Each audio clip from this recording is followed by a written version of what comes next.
Hello and welcome to the All 12 Signs video series for the triple conjunction in the sign of Pisces with Saturn, the Sun and Mercury that happened yesterday, the 28th of February 2024. My name's Chloe. I work with card divination, astrology, and I channel energies through my body. I've been doing physical light language for nearly 3 years now, and I've recently had a vocal light language activation. So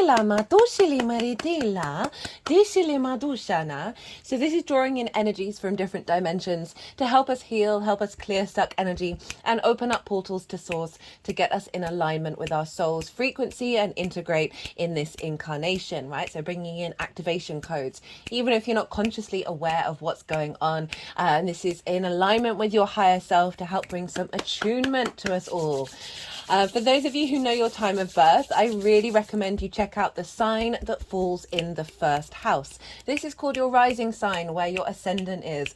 The astrology will link in closest to this. However, this does not invalidate you looking at any other part of your chart, perhaps where your Sun, your Saturn or your Mercury are, because they are getting activated, and so those themes are going to be showing up for you.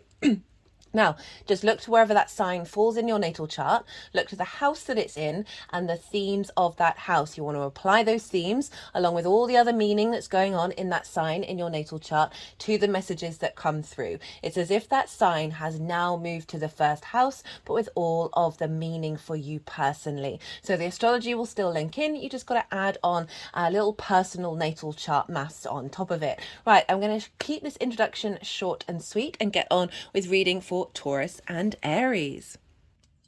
Taurus rising. How you doing, Taurus?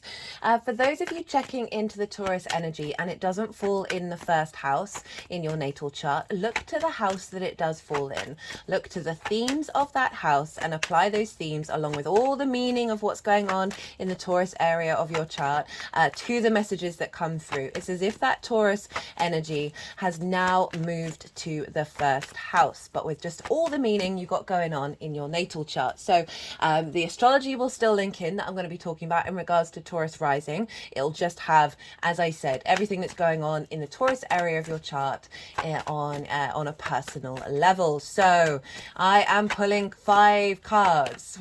2 of these cards are for the previous cycle that we had with the Saturn, Sun, Mercury conjunction in Capricorn in January 2020. So those are going to be the first 2 cards that I'm going to be reading for. And then the other 3 cards, although spoiler alert, that happens to be regulars, where they want all the cards, right? So there's been a couple more cards that have been coming out for each of this sign. So the other 3 cards are linked into this Pisces conjunction of Saturn, the Sun and Mercury that happened yesterday, the 28th of February 2024 on Wednesday, which was Mercury's day, so big mercurial energy. And so those 3 cards are going to be linked into what's getting activated with this conjunction. So conjunctions are when 2 celestial bodies are at the same degree of the zodiac, and this is when we get big new beginnings. It's often, you could link it into it being like a new moon, right? So beginning a new cycle.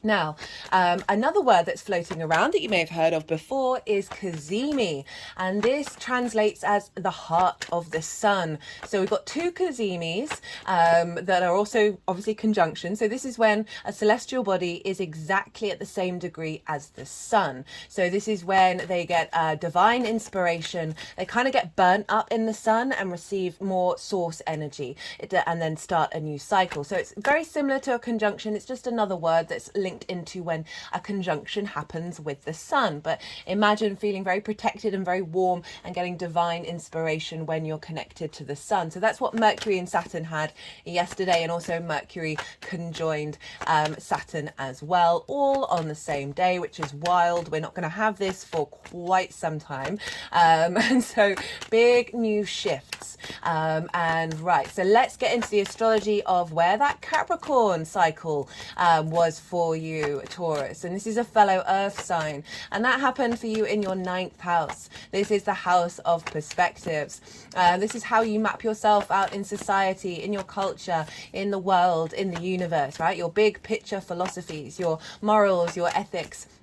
your perspectives, your connection to source energy, spirituality, book religion, nature, science, whatever it is, whatever the many matrices that are bigger than you, that you know you are a part of, and how you connect to them. So big transformative cycle that you just had there. It's also about learning and teaching. It's more about mastering something that you've been studying for a while, as well as sharing your perspectives. We're not here to change people's minds with that intention. We're just here to share information and broaden the horizon. For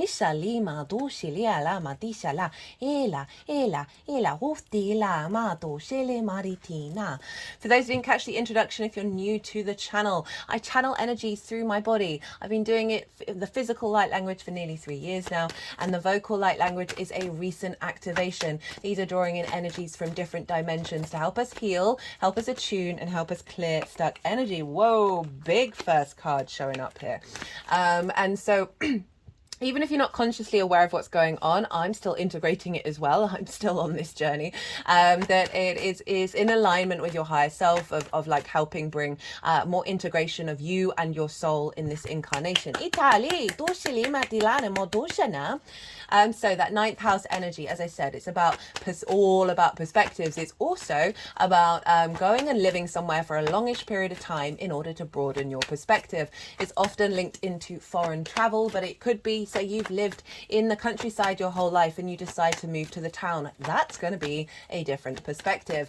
And also on the astral plane and spending more time in the multi-dimensional sphere. So what does Saturn, Sun and Mercury mean when they're all on top of each other? Well, Saturn's a bit of a difficult planet. I mean, I'm sure you're aware of that, but it's a planet, it's more of a no planet. It's got more sticks than it does carrots to help us evolve. And it can bring out limitations, frustrations, restrictions, isolation, knocking down of foundational structures, impending authority, both you maybe puffing out with your authority to extremes, or other people or the outside world impinging on with their authority, right? And so Saturn's doing all of this. It may feel difficult, but it's doing all of this in order to make sure that your foundational structures, the core of who you are, is in alignment with your long-term legacy, and helping you realign to your true authority, and help you understand your own integrity and commit to your legacy. It's about hard work, due diligence. It's very mature. It is honoring the cycles of karma and the release of those.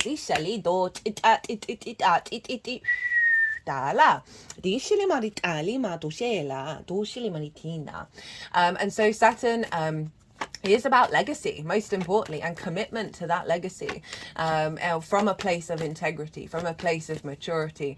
And so we have that with the sun, the vision, the clarity, the animation, the will, the I am of it all, the divine inspiration to our purpose. And Mercury, the collector of information, what information we're drawn to, and how we connect the dots and bring about flow. So all three of these combined are activating a long-term plan, and the vision and the maturity and the capacity to implement it, right? And find the details and figure things out, right? Mercury is very good at figuring things out.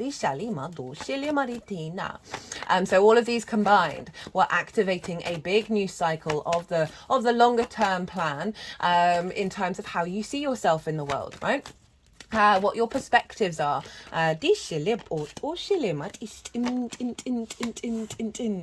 cards are going to go all over the place. I will put them into the energies will put them into the 5 piles towards the end of the reading. And so we've got with new beginnings, right? Often big energy shows up that are part of the old cycles. They're coming up in order to be composted and broken down and transformed into new energy. And often when they're not matching with the alignment of the new frequency that's being downloaded, they can get really loud and get quite discombobulating. Now, Capricorn is ruled by Saturn. So Saturn was involved not only by aspect, but also by rulership. And so Saturn was therefore influencing what was going on with the Sun and Mercury. And I think collectively, we definitely saw from January 2020, a sense of impinging authority, a sense of limitations and restrictions. But on a personal level, This may have brought up limiting beliefs of around how you see yourself in the world, how you see yourself in the universe. Blockages around being able to bring in different perspectives may have come very much to the forefront. You may have found yourself puffed up in your own authority when it comes to, wanting to change people's minds. These can all be very difficult energies that potentially would have shown up. You may have found restrictions around your visibility and expression of being able to communicate or be heard of your perspectives, and not necessarily landing very well.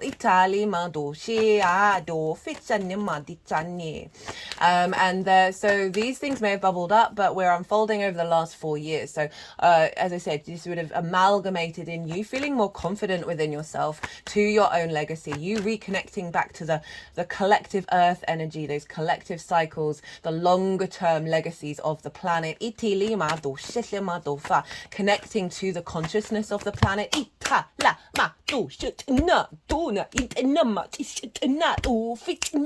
like that one. Collecting to the perspectives of the earth energy that you've experienced in different dimensions on different planets.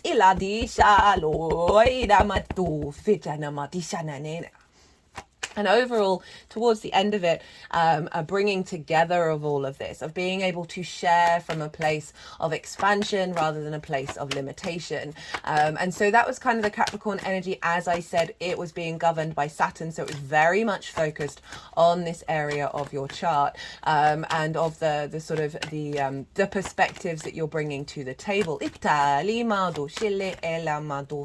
And bringing in a deeper sense of maturity, and integrity around your understanding to yourself and the bigger networks and the bigger matrices. So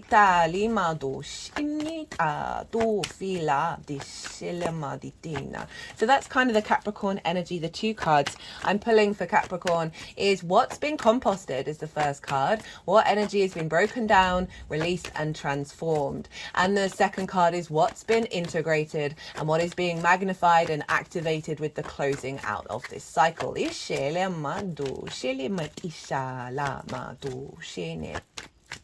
So now the Pisces area of your chart. Now, where is that for you, Taurus? This is in your 11th house of hopes and dreams, friends, groups and alliances, and reaping the benefits from your 10th house, which is your life purpose and career and visibility. Is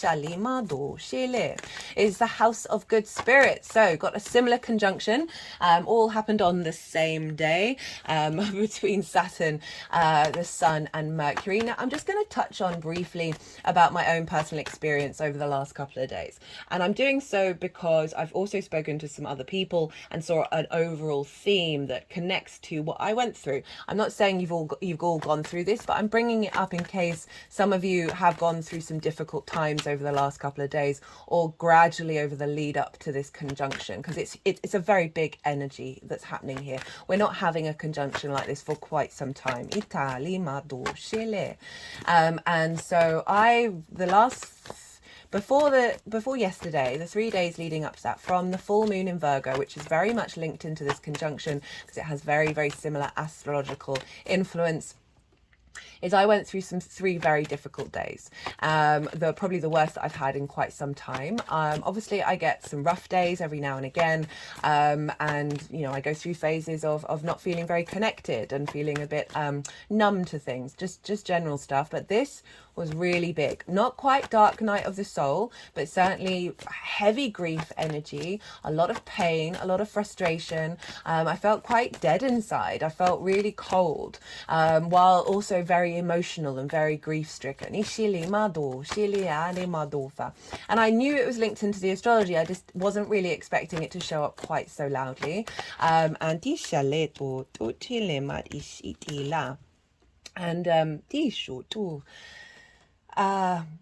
just want to, I'm bringing it up because as I said, I've spoken to some other people and seen that there's also been some very difficult energy showing up. And for me, it was very much linked both into the Capricorn transit and also the Pisces transit. Because if you think about the fact that a conjunction can be deemed as like a new moon. Now, before a new moon, we have the balsamic phase, where a lot of energy gets composted. It can feel quite intense and quite heavy. And that's what was going on over the last couple of days, of like lots of old cycles from the Capricorn transit, lots of cycles that were being activated in order to be composted in the Pisces transit for me on a personal level. And also because Mercury and Saturn were going to be burnt up by the sun, also things that you've been dealing with, particularly with that Saturn transit over the last year, we're all bubbling to the surface and getting quite loud because they're being broken up. Ishili, and burnt out. And burned away. And throughout these last couple of days, I felt very confused. I'm prone to people pleasing, right? I have my moon in the 7th house where I negate my needs and prioritize other people. I've spent a lot of time working through that, and I'm much more in harmony with that part of my chart. And so difficult situations were coming up both on the 3D and the multi-dimensional sphere. And I was really standing my ground, and I wasn't trying to facilitate and make everything nice in ways that I would probably be more likely to do, an older version would have been more likely to do. And I felt very firm in myself, but there was an element of authority and coolness within me. And I was being met by a lot of authority that was really sort of impinging on my boundaries, impinging on my needs. And I was very confused. I was so confused about what was going on. I really didn't quite know whether I'd made the right choice in what I was doing. And I felt very heavy and very grief-stricken. And I kept getting synchronicities throughout those days of being like, don't worry. This is part of the journey. This is part of the cycle. Because sometimes, even though I don't subscribe to this, we still get conditioned of like the love and light of it all, right? Of unconditional love. You've got to meet everyone with this sort of warm embrace of love and facilitate everybody and do all of those things. And it's not always that. But that can be really difficult because this was off the bat of me feeling so in my flow and feeling so connected and feeling in such a good space in every area of my life. And then bam, really big disruptive energy happened. And sometimes when you fall out of your flow, you're like, oh, am I falling back into old cycles? Am I getting stuck in the pit? Have I made the wrong decision? So it's lots of fear energy flowing around while at the same time feeling quite confident in myself. It was really, really conflicting. And I got loads of synchronicities, and that would have been Mercury very much being in Pisces, is saying, look, there's things going on here. We're breaking out of old cycles. Be at peace with this. Pisces is the two fish that are conjoined together, but they're pulling in different directions. Mutable energy is very much the light and the dark and the duality and the changeability of it all, of not always we're on a duality planet. We've got equal day, equal night, right? The setup is of our integration and balance between the light and the shadow. Ishilima, seeing the beauty and the wonder of both of those things. Italima dofa, rather than over prioritizing one or the other. So I kept getting signs from the universe saying, look, you're going to be okay. You are protected. This is all part of the journey. And so the reason why I'm saying this, obviously, is because if you've been going through some difficult times, be aware that this is part of the cycle, right? That we're then breaking things down and reintegrating and then into a higher alignment. So this Pisces area, hopes and dreams, friends, groups and alliances, reaping the benefits from your 10th house. So all of those themes of the long-term legacy of the vision and plan, and be able to commit to that in a mature and responsible way. Being able to see the details from very strange places because it's Pisces now, and be able to tap into the magic, tap into those synchronicities, tap into your own visibility. So I felt quite invisible during all of that. And so Taurus, I apologize. My camera stopped recording. I didn't realize quite how close to the storage limit that I was, but I didn't get very far after the cutoff. So I was talking about what was going on with me in reflection of, if you've been going through some difficult times, know that this is part of the process. That is too many cards. Itala. Way too many. There's 10 of cups. Sorry, 10 of pentacles. We'll see if that wants to come out again. Just to let you know that there may have been some things bubbling up over the last couple of days for you, that if we think about the 11th house, this could be grief and frustration around hopes and dreams not manifesting, your perspectives not being heard, because it very much incorporated the Capricorn and Pisces area of my chart, what was going on over the last 3 days, as well as perhaps friends, groups and alliances being more authoritarian towards you, or you being seen in an authoritarian light, that may have brought some confusion and some frustration, as well as perhaps difficulties around not necessarily reaping what you've sown over in the 10th house, reaping the benefits from your 10th house, and the pain around that, and the feeling of like, why have there been restrictions, why have there been a sense of frustration and limitations around those things, and perhaps not being visible in groups, and there being restrictions around your visibility with others. So I say all this because it is part of the process. It is what is going on at the moment, that is being brought up in order to be broken down and discombobulated.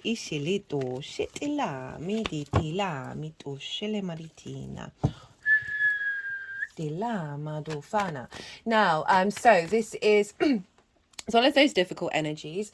This is activating, again, long-term legacy when it comes to your hopes and your dreams and your vision and your clarity of being able to figure that out and take action around that, that's serving you in the long term. Being seen with more maturity and more authority that serves your legacy in friends, groups and alliances, the information that you're sharing being more receptive. Reaping the benefits from your 10th house that's in alignment with your soul, and the way that you express yourself, and the legacy of enacting your hopes and dreams, right, and getting the benefits from your 10th that's supporting expansion of those hopes and dreams. So this is a big new cycle that's being activated.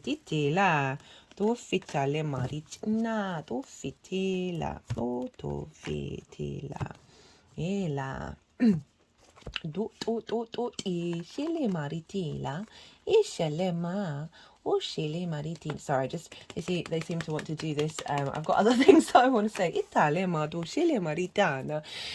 Right, so Jupiter rules Pisces. So wherever Jupiter is influencing what's going on with this transit. So unlike the last one, which was Saturn on Saturn, we've now got the yes planet getting involved. It's got all the carrots. Jupiter is over in your sign, Taurus, providing a bringing together of parts in order to expand and elevate and bring wisdom, a sense of knowing, a faith, a confidence in your being, right? And this is brings about a sense of generosity, opportunities and luck. And this is in your first house of how you embody your sun or your moon in your actions and your deeds. Depends if you've got a day or a night chart, which luminary is sort of in the command zone.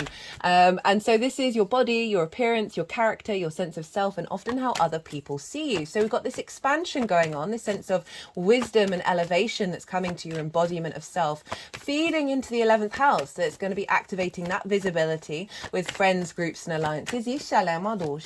You having the instinctive understanding of what actions to take, how to embody yourself in activating your hopes and your dreams, and your character, your visibility of how the other people see you is going to be more receptive to what you're reaping from your 10th house. So that's what's going on with the astrology. And there is Taurus is showing up for us here. Right, I'm going to go, well, the energies are going to move through me. They're just going to move the cards around into the piles. I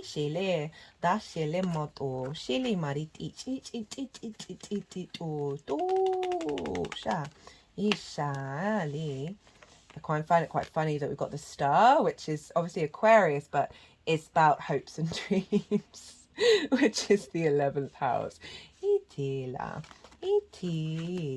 No, Chile. It da chinna but du fili maritini Italima Isalima Rushana Maritina Ella. You got an extra card. Right, so let's get on and read some of these gorgeous cards for you. You've got Leo and Aquarius showing up, Pluto and Taurus. Lots of fixed energy. Okay, so for the Capricorn cycle, this is what's been composted. This is what's been released. The Three of Hearts. This is actually showing up a fair amount in these readings. And this is about, so this is in your perspectives of how you see yourself in the world, right? So this is air, this is ideas, constructs, thoughts, words. And this can be blockages in the heart space that have stopped your heart from really being able to activate. And this can happen in our early years. This can be things people have said to us, ideas, limitations that have then buried into our unconscious mind that has given us a certain perspective of how we see ourselves in the world. That can be not feeling very connected, not feeling valued, or being very limited in your perspectives and not being able to access different ways of thinking. But there's a sense of heartbreak here, and so often with the ninth house, especially with what's going on at the moment, we can feel very disconnected to those matrices because we're very much trapped in the heaviness of it all and struggle to find the joy. And I love that this is showing up and it's clearing that out, right, of limitations and things that have blocked your heart center. And so what's showing up for what's being integrated and what is being magnified and activated at the closing out of this cycle. And we've got strength. This is the Leo energy. And these figures work together through love and kindness. This is our intuitive, instinctive body with our cognitive higher mind. And they're not trying to dominate one another. They are equal with one another through the acts of love, tenderness, and kindness. And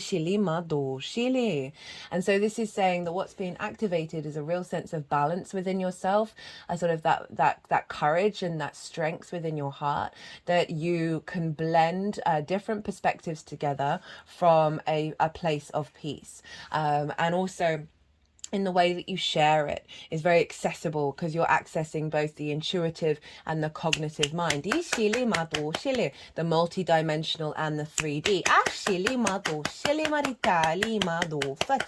And they're in harmony with one another.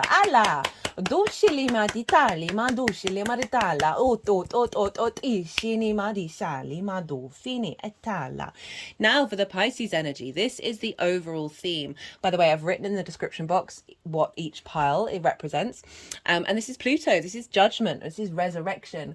And so for the 11th house of hopes and dreams, you see these figures, these represent the dead, right? And they're grey, representing wisdom. And through the frequency of the trumpet player of the angel, they are being raised up, they are ascending. So there's a sense of ascension process happening here. And if we think about any blockages, because karma, Saturn very much involved here, of old cycles, of any ancestral energy, of past life energy that's got this pain around hopes and dreams, got pain around not connecting to friends, groups and alliances, of pain around of not being visible and not being seen in the work that you do in your life purpose, and not gaining anything from that, not getting any rewards from that. That this is saying that this energy is being dismantled and raised up. There's a different perspective here. There's also a new outlook coming in, a sense of things getting into motion, and like judgment, it's like decisions being made and things coming to an element of completion. So it's very much a resurrection, perhaps of some dreams that you had as a very early age that have been trapped in your soul, that through limitations of the perspectives you haven't been able to really lean into the abundance energy. A raising up of your spirits.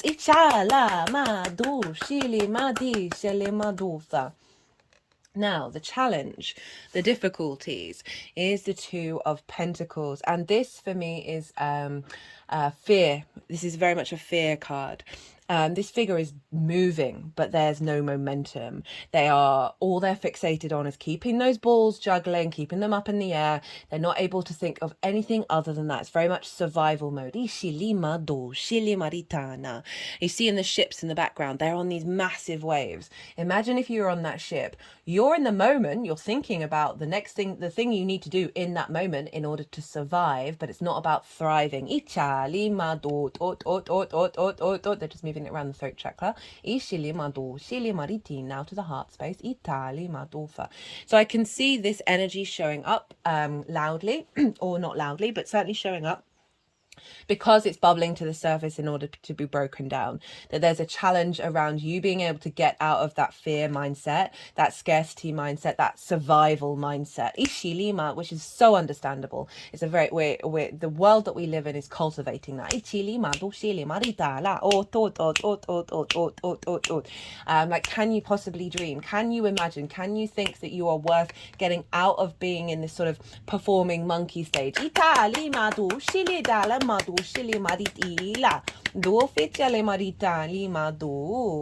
And this also can feel like perhaps you're sort of like singing for your supper in terms of friends, groups and alliances, but also not getting the nourishment back for you to elevate and break out of this cycle.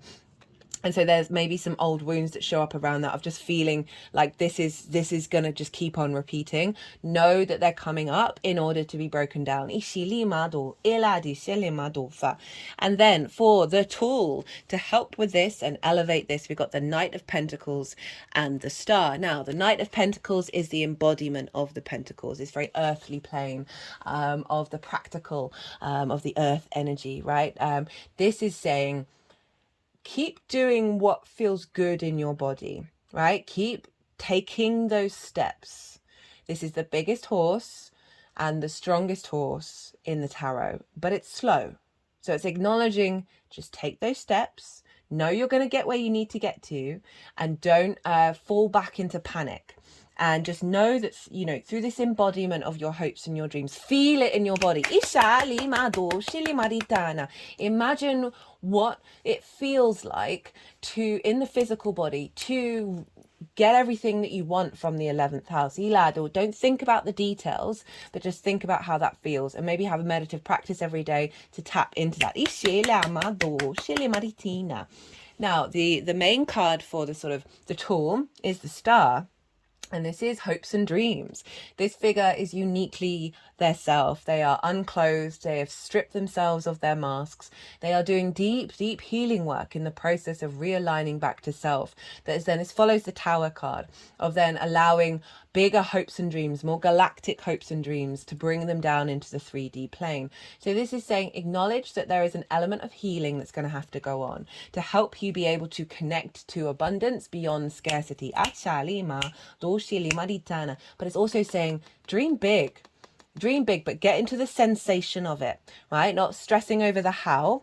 That's what you go watch the Virgo full moon video, because that really focused on, we're moving away from over analytical of the how, and we're allowing more co-creation with source to come in. And also, this is about, you know, trying to really realign of you being your unique self from a very authentic place with friends, groups and alliances. And that can be a struggle depending on what framework you're in and where you're at, of allowing that level of vulnerability. Just know that when you're walking with integrity in these moments, that there may be difficult energy that shows up, but it is realigning.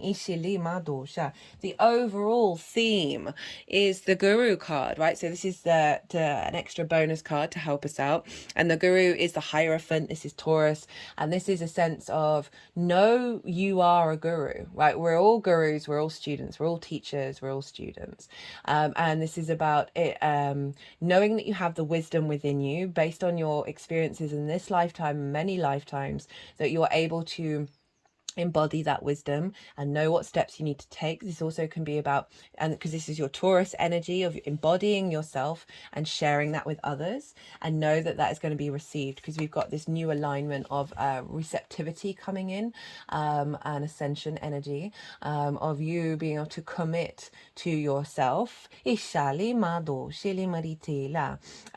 a certain degree of certainty, with a degree of certainty that is allowing a real clearing of a lot of old spaces, a lot of old worries and fears, and that is going to get filled up with your hopes and your dreams.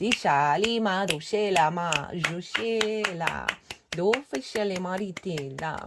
this also can be an activation of you sharing that wisdom with others, and it being received in a way that is facilitating your hopes and your dreams. Right, Taurus, I'm going to leave it at that. I hope you enjoyed this video.